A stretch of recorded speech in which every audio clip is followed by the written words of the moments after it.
Nshuti bavandimwe, kadushime Imana muri uyu mwanya twongeye kugira umugisha n'amahirwe yo kuboneka imbere yayo twumva ibyanditswe byera kugira ngo twumve amagambo y'ubugingo.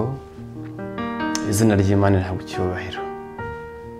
Tunejejwe nuko Uwiteka dukunda kandi tunejejwe nuko twinjiye mu mwanya wo kwiga ijambo ryayo. Icyubahiro kibi cy'Imana iteka ryose.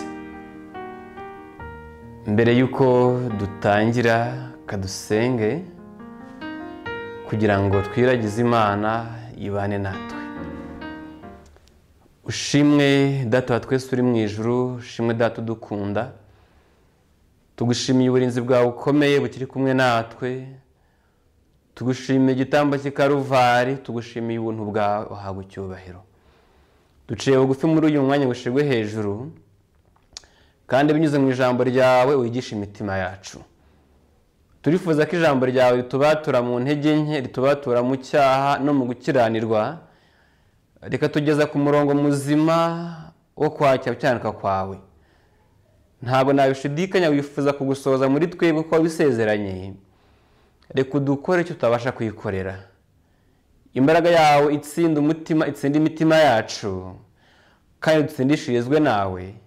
Usabye mu izina rya Yesu, amen. Tugize umugisha wo kongera kubumbura ibyanditswe byera. Ni ijambo ritanga ubugingo, ni ijambo ritanga ibyiringiro. Muri ryo turaza kubonamo imbaraga ikomeye ihindura umunyabyaha. Niyo mpamvu tugiye gutinda cyane ku mumaro w'ibyanditswe byera. Nk'uko twakomeje tubigarukaho, turi kurebera hamwe ingingo ivuga ku guhinduka k'umunyabyaha. Niki umunyabyaha asabwa kugira ngo ahindukire Imana? Niki kimusunikira ku guhinduka? Nk'uko icyigisho cyabanje cyabigarutseho, cyatinze cyane ku mugabane w'umwuka wera mu gutsinda umutima w'umunyabyaha, kandi ntekereza ko ari icyigisho abazacyumva bose kizabagirira umumaro. Ariko tugiye gutinda cyane kuri uyu mwanya ku mumaro w'ijambo ry'Imana mu gutsinda umutima w'umunyabyaha no kumugeza ku mpinduka yatuma agera ku guhinduka kuzuye.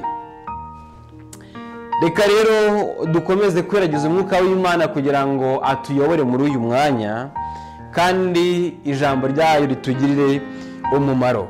Nk'uko tubona mu gitabo cy'Itangiriro igice cya mbere, Imana yaremye byinshi bitandukanye, ariko byose byaremwe n'ijambo rye.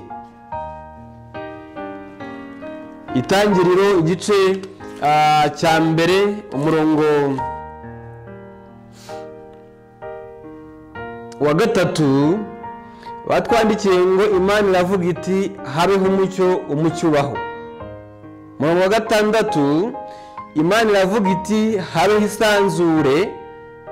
Umurongo wa 9 Imana iravuga iti amazi yo munsi y'ijuru ateranire hamwe, ahumutse haboneke biba bityo.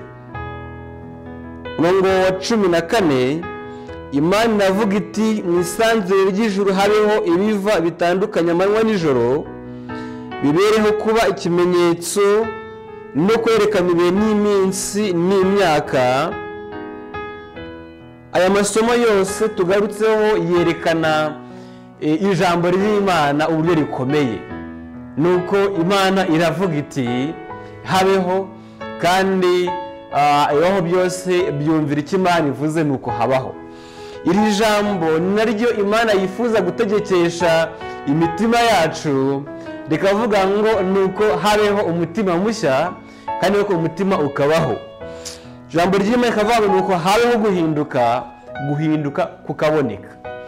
Nguko gukomera kw'ijambo ry'Imana. Kandi muri uyu mwanya tugiye gukomeza kurebera hamwe ijambo ry'Imana gukomera ko ari ku mutima w'umunyabyaha n'impinduka rizana mu mutima. Kandi twifuze cyane kugira ngo iri jambo koko ribature imitima yacu, ritugeze ku musabano nyakuri wo gusabana n'Imana. katwinjire mu gitabo cya Luka gice cya 4 umurongo wa 31 turacyarebera hamwe gukomera kw'ijambo ry'Imana n'umumaro rigira ku mutima w'umuntu. Hamwe twamagambo tuvuga ngo Yesu akiza umuntu utewe na dayimoni. 31 aramanuka ajya i Kaperinawumu umudugudu wa Galileya abigisha ku isabato. Batangaza no kwigisha kwe kuko ijambo rye ryari rifite ubushobozi.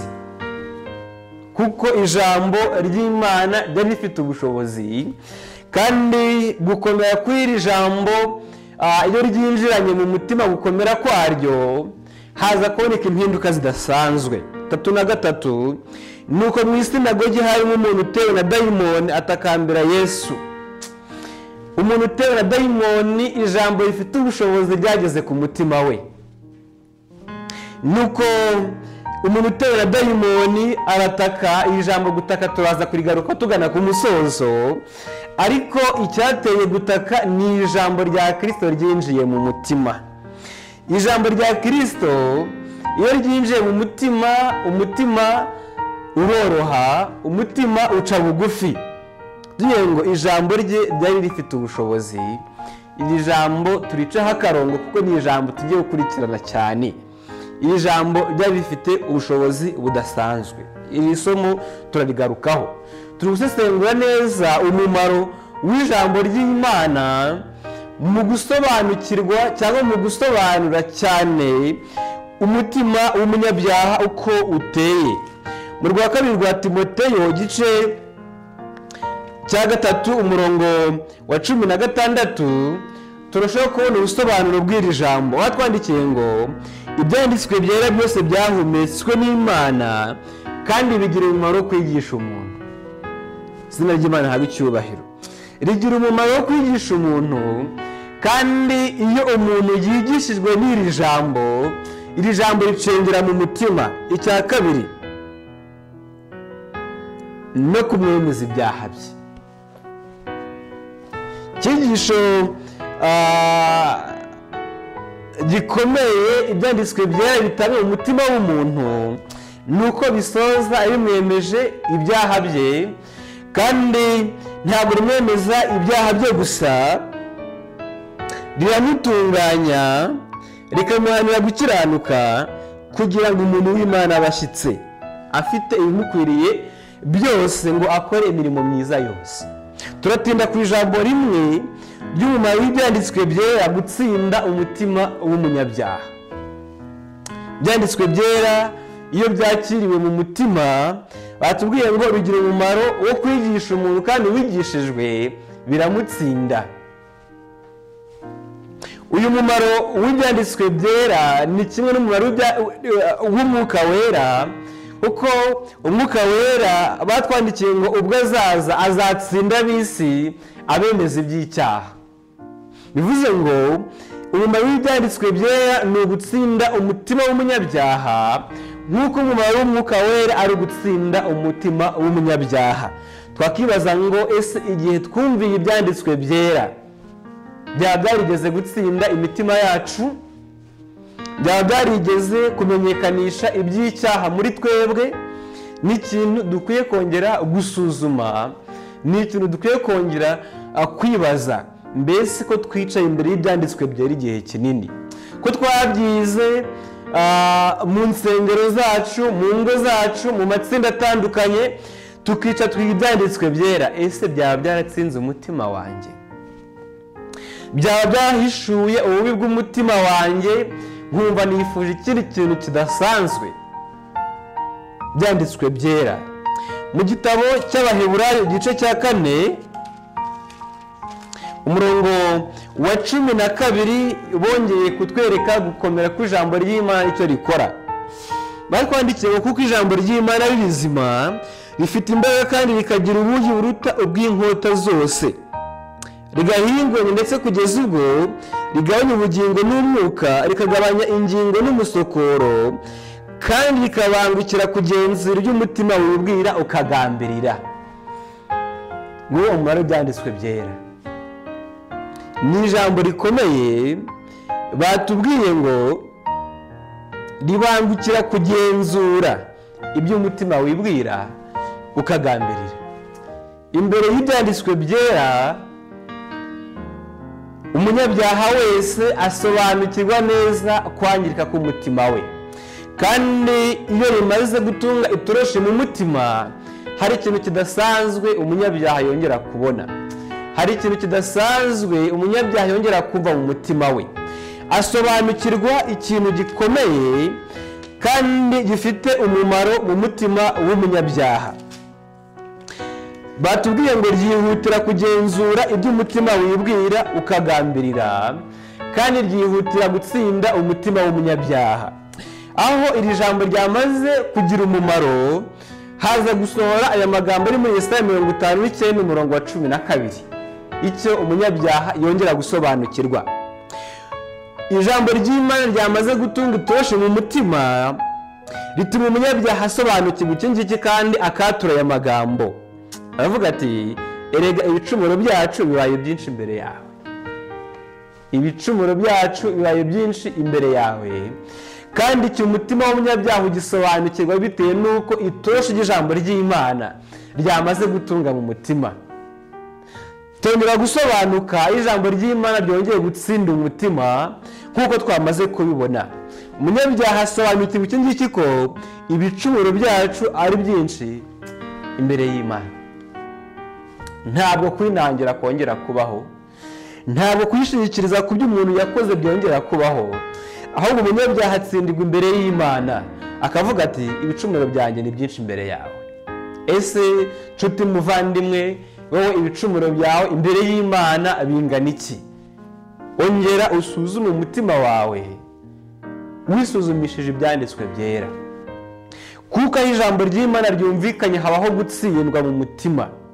Aho ijambo ry'Imana ryumvikanye ryewe n'umwuka w'Imana, umutima wongera gusobanukirwa ko ari mubi, wongera gusobanukirwa inguni yose ko yanduye, ndetse ko guhumana k'umutima ari kwinshi cyane.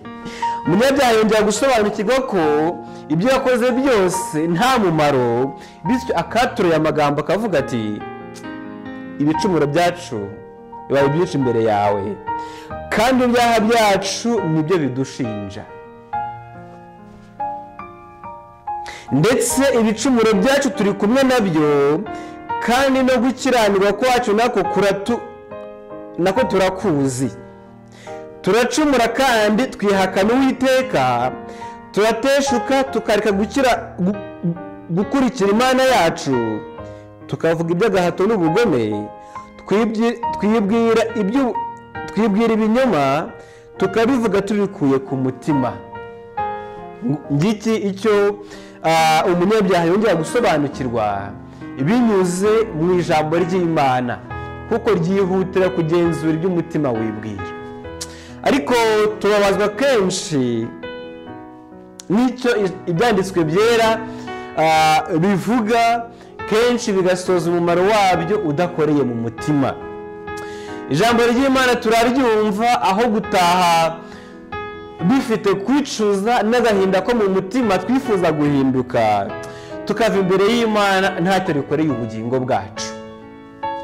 Igihe bari bazaniye Yesu umugore wafashwe asambana, Yesu yamubwiye ati, utarakora icyaha namutera ibuye. Ngo nuko Yesu atangira kwandika, ngo turi mu gitabo cya Yohana igice cya 8, ngo nuko Yesu atangira kwandika hasi. Ngo ari wese wasomye mu nyandiko Yesu yanditse, ngo yahitaga asobanukirwa n'ibyaha bye binyuze muri iyo nyandiko, ngo aho ataciye bugufi imbere ya Yesu agasubira inyuma agahunga Yesu. Uwo ari we wese yakubita amaso mu nyandiko, ibyaha bye bikamuhishukira, agacaho akiruka akagenda. Kandi yarageze imbere y'umuvuzi wamukiza uburwayi bwe, yarageze imbere y'ukiza umutima kugira ngo amukize. Ngo ariko bose barirutse baragenda, asigarana na Mariya wari umusambanyi. Ngo yaje kubura amaso amubaza amagambo ngira ngo tugarukeho, igice cya 8 cya Yohana. Yesu amubaza amagambo akomeye avuga ngo, ngo Yesu arunamuka aramubaza ati wa mugore we ba bandi bakwegaga bari he? Nta guciraho iteka? Ati ntawe databuja, kuko bose bageze aho umucyo w'Imana umurika mu mitima yabo, aho batakomeje kuhaba ngo umucyo ukomeze kumurika, bahunga mu maso ha Yesu. Bari bageze imbere y'ukiza imitima ariko bahunze mu maso ye. 11 Yesu aramubwira ati nanjye singuciraho iteka, genda ntukongere gukora icyaha. Ngiki icyo Yesu akorera umuntu wese wakomeje kuba imbere ye. Ntabwo abari bamuzanye yabonye bigendeye ngo nawe agende, ahubwo yakomeje guhagarara imbere ya Yesu ategereza icyo Yesu ari bumukorere. Kandi Yesu bitewe n'uko ari umunyembabazi ntiyamuciriyeho iteka, yamubwiye ijambo rikomeye rivuga ngo nuko genda ntabuciriyeho iteka. Iki nicyo Yesu aho yiteguye kubwira uwo ari we wese ukomeza kuba imbere ye, ukomeza kuba imbere ye ahinda umushitsi yumva ari wo kurimbuka. Yesu amubwira amagambo akomeye ati humura ntabuciraho iteka, genda amahoro ntukongere gukora icyaha. Niyo mpamvu mu gihe ijambo ry'Imana rimurikiye imitima yacu, dukwiriye kwifuza cyane kurushaho guca bugufi kugira ngo tugirire umugisha imbere y'Imana. Batubwiye ijambo rikomeye ko ijambo ry'Imana ryihutira kugenzura iby'umutima wibwira kandi ukagambirira. Ndetse n'uyu mwanya iri jambo riri kubwirwa imitima yacu kugira ngo twongere kuboneka imbere y'Imana binyuze mu ijambo ryayo. Ni ijambo rikomeye, ndetse ya Petero we yongeye kwandika umumaro w'iri jambo.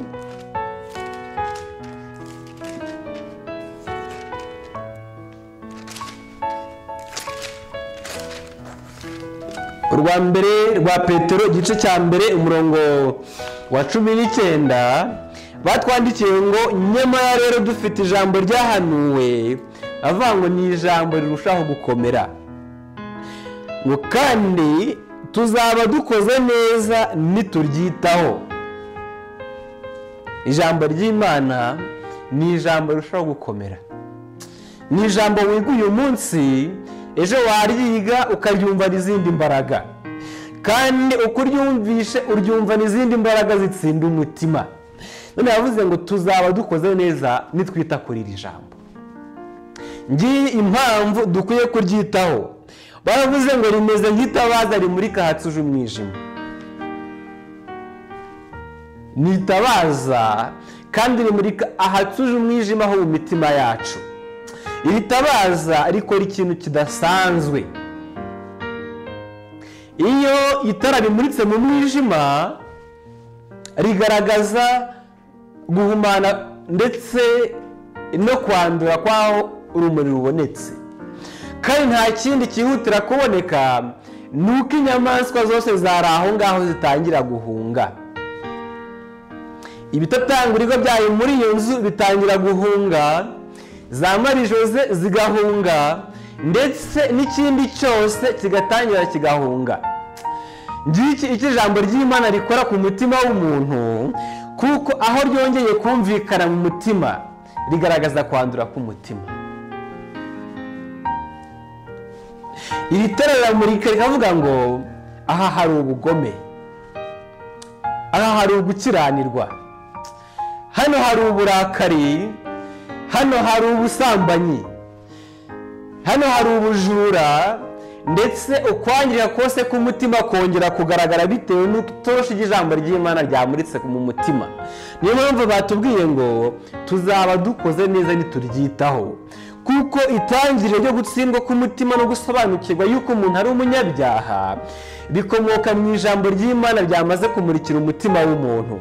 Niyo mpamvu inshuti bavandimwe dukwiye kwifuza cyane kubonekaho ibyanditswe byera bivugirwa, kuko binyuze mu byanditswe byera umunyabyaha aratsindwa kandi yongera gutsindishirizwa imbere y'Imana binyuze mu kwiringira amasezerano y'Imana yuko Imana yababarira umunyabyaha wihannye. Ni itabaza rimurika ahatuje umwijima, kandi iri tabaza ntabwo rimurika gusa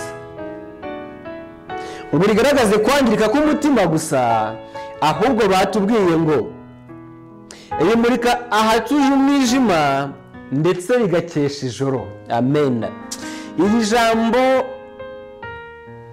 rirakomeza rikimbika kugeza ubwo ryirukanye umwijima wose.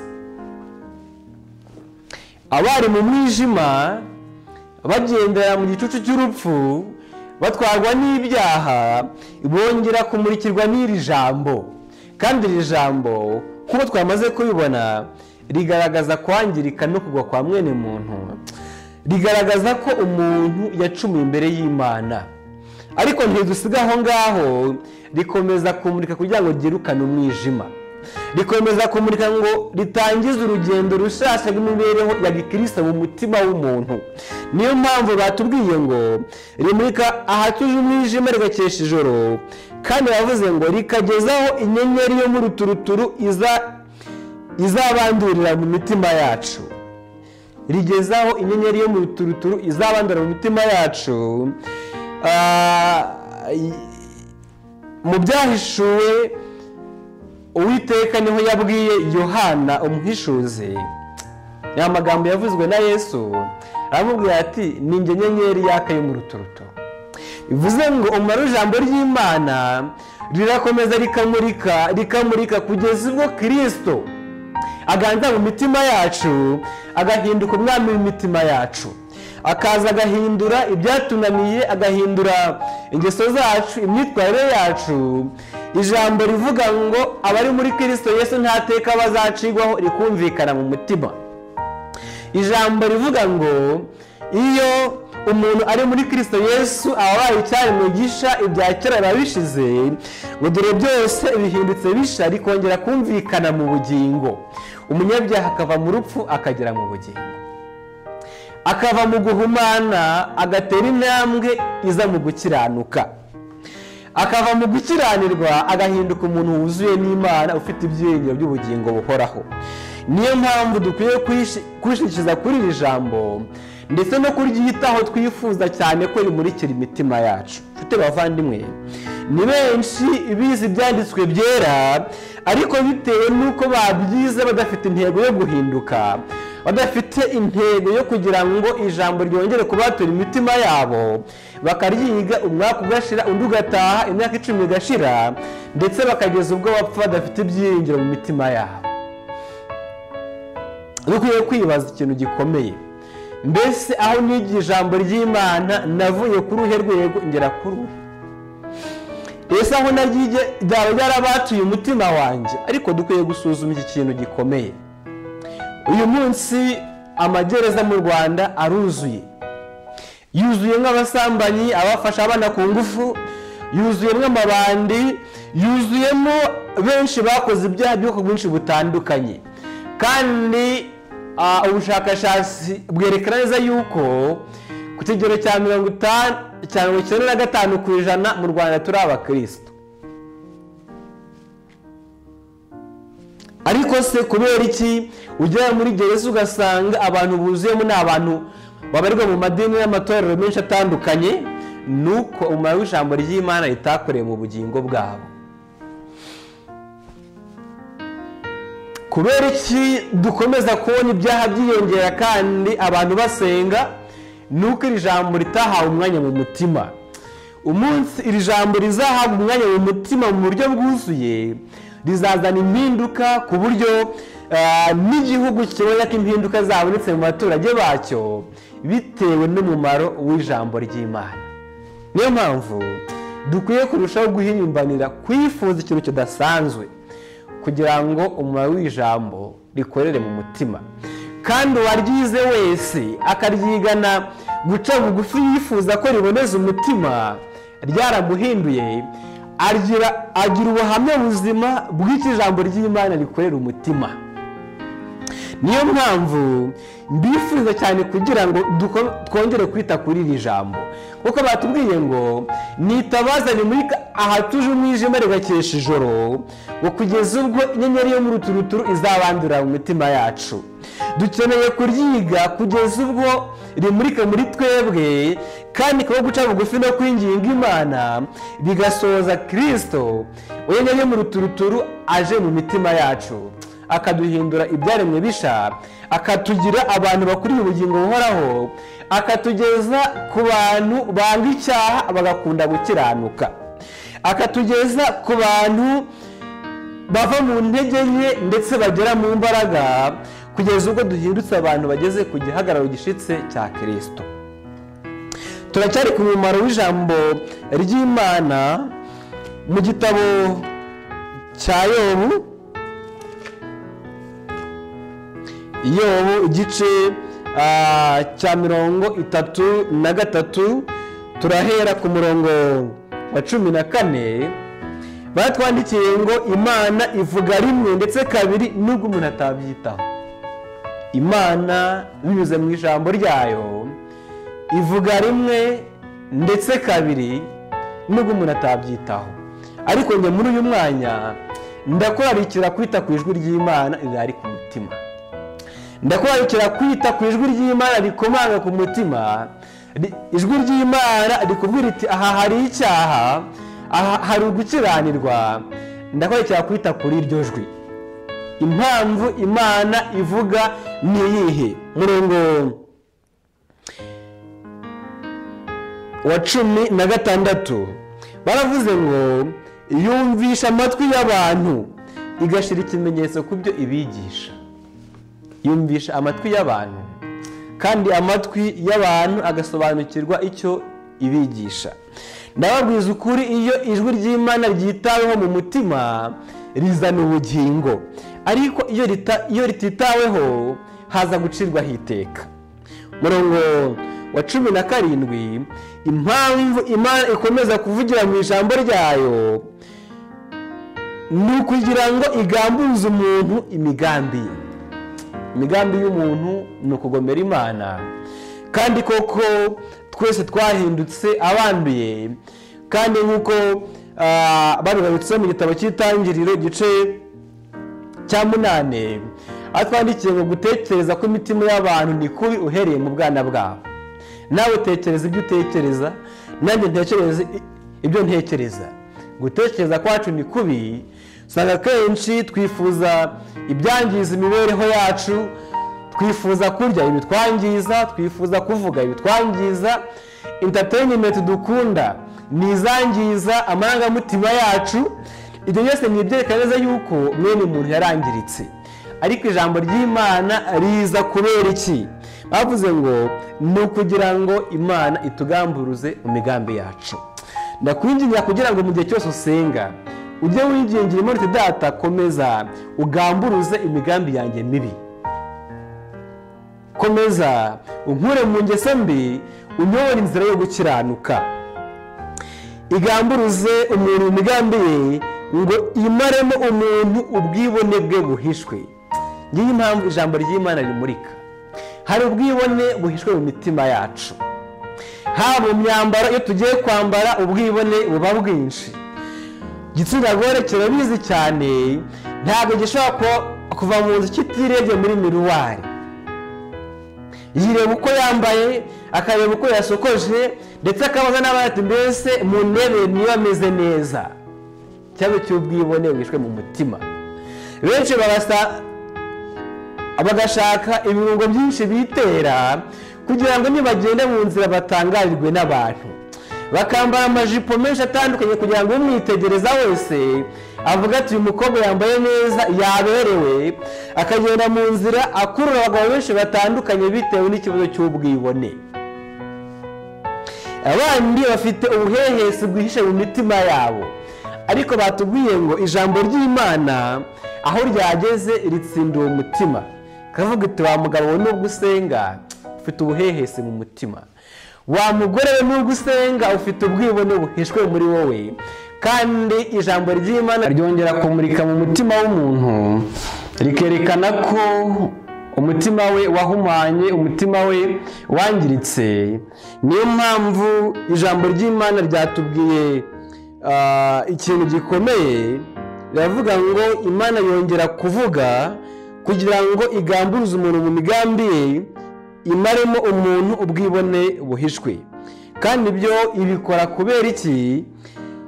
Ibikora kugira ngo ubugingo bwacu ibunde rwa rwobo no kubaho kwacu ikurinde kurimburwa n'inkota. Turi gusatira igihe giheruka amateka y'isi ubwo imbabazi ziri hafi kurangira, kandi niyo mpamvu Imana ikomeje kwinginga umutima wose w'umuntu wese kugira ngo yite kuri iri jambo, bityo iri jambo ribasha gukiza umutima we rizamugeze ku bugingo bw'iteka. Ni ijambo rikomeye kandi uryitayeho abasha gukira, uryitayeho abasha gusobanukirwa ikidasanzwe, abasha gusobanukirwa kujya neza kw'Imana. Katugaruke ku isomo twahereyeho riri muri Luka mu gice cya 4.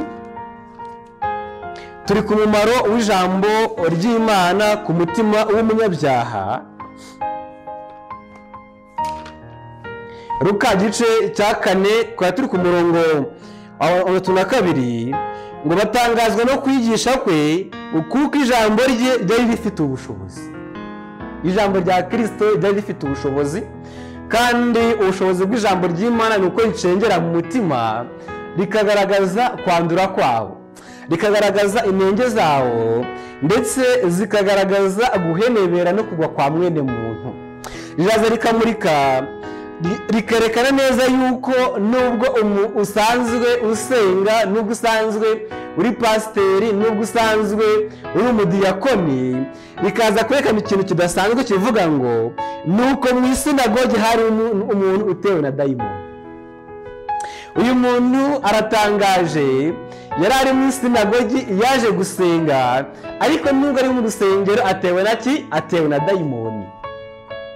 Nguko uko abantu benshi bagendekera, bakaba mu materaniro igihe kinini cyane ko bafite abadayimoni bagendana nabo mu mitima yabo. Ariko kadushime Yesu ko ijambo rye rifite ubushobozi, iyo ryakoze ku mutima ryongera kugaragaza ko umuntu afite abadayimoni, kandi riza kongera gutanga umurongo muzima mu mibereho ye. Iri jambo rimaze kumvikana, uyu muntu utewe na dayimoni yaratatse. Ngiki ikintu ukeneye muri twebwe. Mu gihe ijambo ry'Imana rikoze ku mutima rikongera kugaragaza ububi bwawo, dukwiriye gutakira Imana. Yaratatse aravuga ati, ayiwe duhuriye Yesu w'i Nazareti? Nta kindi yasobanukiwe. Yasobanukiwe neza ko atandukanye byihabya na Yesu umucunguzi wacu. Yasobanukiwe ko we yuzuye abadayimoni, ariko Kristo akuzura gukiranuka. Yasobanukiwe ko we yuzuwe n'intege nke, asobanukirwa ko Kristo yuzuwe n'imbaraga. Yasobanukiwe ko ibyacu ari gukorwa n'isoni, ibyacu ari ikimwaro, ibyacu uwabishira ku karubanda tutabona aho dukwirwa.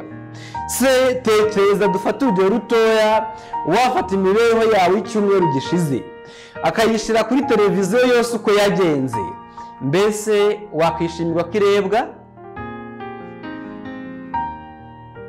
Ni ibisanzwe ku isi, haba muri bizinesi n'ibindi no mu buzima busanzwe, dukunda ikintu bita confidentiality, kugirirwa ibanga, kutagaragaza amakuru yawe ko ajya ahabona. Ariko ijambo ry'Imana riratubwira ngo ibyacu byo bitwikuriwe nk'ibyambaye ubusa mu maso y'izatubaza ibyo twakoze byose. Niyo mpamvu uyu muntu utewe na dayimoni we yaratatse cyane, avuga ati, data duhuriye hehe? Nguko ugutaka dukeneye mu mitima yacu, kandi binyuze muri iri jambo bituma dusobanukirwa neza ko dutandukanye byabyo na Kristo, kandi yifuza ko tuba umwe nawe. Aravuga ati, mbese uje kuturimbura? We aravuga ati, ndabizi uruwera w'Imana. Kristo arera, ijambo rye rirera, kandi binyuze muri iri jambo rye ndetse binyuze no mu gutakira Imana nk'uko uyu yatakiye Imana, haje kuboneka igisubizo kidasanzwe. Haje kuboneka indi mbaraga ihembura uyu muntu, kandi ijambo rya Yesu ryongeye gutegeka. 3:5 Yesu aramucyaha ati hora muvemo, dayimoni amutura hasi hagati yabo, amuvamo atagize icyo amutwara. Izina ry'Imana rihabwe icyubahiro. Ijambo rya Yesu rifite ubushobozi bwo kwirukana abadayimoni mu muntu, rifite ubushobozi bwo kwirukana icyaha mu mutima w'umuntu. Ariko hari uruhare rukomeye twabonye muri iri jambo. Batubwiye ngo nuko umuntu utewe na dayimoni arataka. Batubwiye ngo umuntu utewe na dayimoni atakira Imana. Muri Mariko ho baratwandikiye ngo nuko aratakamba. Dukwiriye gutakambira Imana. Nshuti muvandimwe, ongera usuzume umutima wawe. Simbishidikanya binyuze mu ijambo ry'Imana tumaze kumva, hari icyo ijambo ry'Imana ryatunze hitoroshi. Hari icyo ijambo ry'Imana ryongeye kugaragaza ngo buri umutima wawe urahumanye, ingeso zawe ni mbi, ibyaha byawe ni byinshi. Ariko muri uyu mwanya dushobora gutakambira Imana kugira ngo igire icyo yongera gukorera imitima yacu. Dushobora gutakambira Imana kugira ngo yongere kuzahura ubugingo bwacu bwangiritse. Dushobora gutakambira Data, itoshe ryawe ry'ijambo ryawe nirikomeze kumvikana muri twebwe. Mu gitabo cy'ibyakozwe n'intumwa ni isomo tugiye gusorezaho. Ibyakozwe n'intumwa igice ni icya 2. Byakozwe n'intumwa igice cya 2 umurongo wa 37, hamutwe amagambo tubwira ngo abantu 5,000 bahindukirira Imana. Abo bantu bumvise ibyo bibacumita mu mitima. Bakimara kumva ijambo ry'Imana rikinjira mu mitima yabo uburemere budasanzwe, ryabacumise mu mitima, bongera gutsindwa. Natwe dusengere cyane kugira ngo ijambo ry'Imana ryongere gutsinda imitima yacu. Nuko babaza Petero n'izindi ntumwa bati bagabo bene Data, mbese tugire dute? Ngiki ikintu dukwiriye kubaza. Iki kintu tuzakigarukaho ubutaha, ariko dukwiye kongera kwibaza mu mitima yacu ngo mbese tugire dute. Nawe aho uri wongere kwinginga Imana, wongere kubaza uti mbese ngire nte? Ako Petero atanze igisubizo. Petero aramusubiza ati nimwihane, umuntu wese muri mwe abatizwe mu izina rya Data, mu izina rya Yesu Kristo, ngo mubone ko babarirwa ibyaha byanyu, kandi namwe muzahabwa impano y'Umwuka Wera. Amen. Ni ijambo ry'Imana rikomeje kwinginga rikurarikira kwihana, rikomeje kwinginga rikurarikira guhinduka no kwiyegurira Imana. Muri uyu mwanya ndakwingingira kugira ngo binyuze mu ijambo ry'Imana wongere gushaka uko wakwiyunga n'Imana. Iri jambo turihaye umwanya twagira ibyiringiro byuzuye.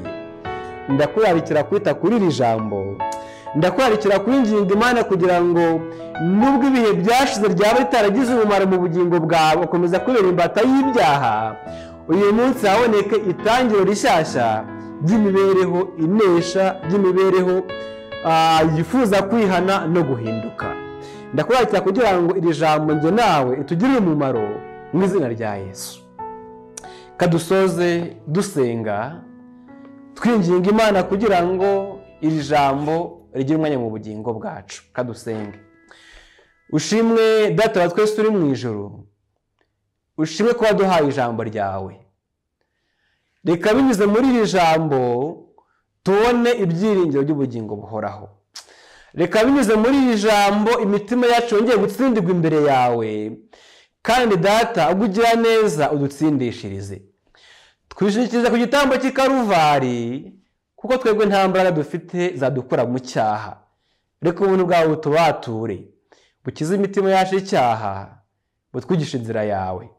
Utugirire neza, ukomeze kuganiriza imitima yacu, utubature ingoyi z'icyaha, nibyo dusabye twizeye mu izina rya Yesu, amen.